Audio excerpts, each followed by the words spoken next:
Today our topic is Council of Ministers. Recently the Prime Minister expanded and reshuffled his Council of Ministers (COM). The Prime Minister has now 77 ministers, nearly half of them are new.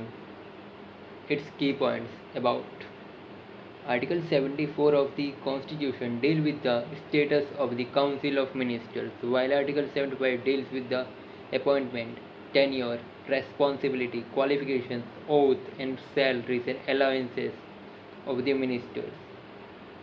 The Council of Ministers consists of three categories of ministers, namely Cabinet Ministers, Minister of States, and Deputy Ministers. At, at the top of these ministers stands the Prime Minister. What is Cabinet Minister?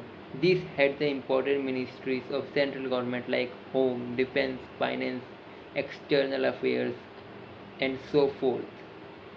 Now, Cabinet. Cabinet is the chief policy formulating body of the central government. Now, what is Minister of States? These can either be given independent charge of ministries, departments, or can be attached to the cabinet ministers. Now, what is deputy ministers? They are attached to the cabinet ministers or ministers of state and assist them in their administrative, political, and parliamentary duties. At times, the Council of Ministers may also include a Deputy Prime Minister. The Deputy Prime Minister are appointed mostly for political reasons. Now, let us know about some constitutional provisions. Article 74 Council of Ministers to aid and advise President. The advice tendered by ministers to the President shall not be inquired into in any court. The President may require the Council of Ministers to reconsider such advice, and the President shall act in accordance with the advice tendered after such reconsiderations. Article 75 Other provisions as to ministers. The PM shall be appointed by the Prime President, and the other ministers shall be appointed by the President on the advice of the Prime Minister. The total number of ministers, including the Prime Minister, in the COM shall not be exceed 15% of total strength of the Lok Sabha. The provision was added by the 91st Amendment Act of 2003. A minister who is not a member of the Parliament, either House, or for any period of 6 consecutive months shall cease to be a minister. Now let us know about Article 77 Conduct of Business of the Government of India. The President shall make rules for the more convenient transaction of the business of the Government of India as for the allocation among ministers of the said business.